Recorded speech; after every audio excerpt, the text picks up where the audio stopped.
Yan mga kapuging lamig, naandito po tayo sa City ng Halls. Yan, sentrum.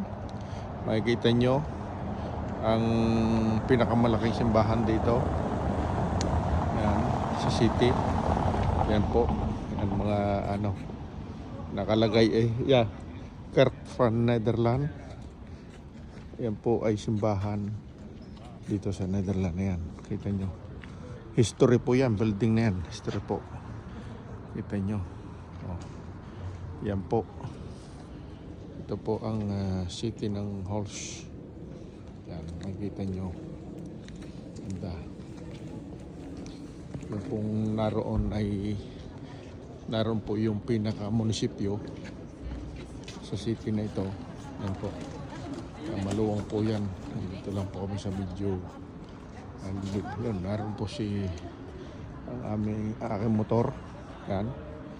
Yan, kita nyo naman po ang area. Yan po simbahan. May likod pa po yan, kaya sabi ko sa inyo, napakalaki. Ito po ang entrance. Yan. Yan po, hanggang doon pa po yan sa kalikod-likuran. Kaya napakalaki na simbahan. Yan, kita nyo naman, no. Mga kalamitan po dito, historical building. Ayun yung makikita. Yan. Ay siya. Hanggang sa muli. Mga kapukil lamig. Adios, Patria Dorada.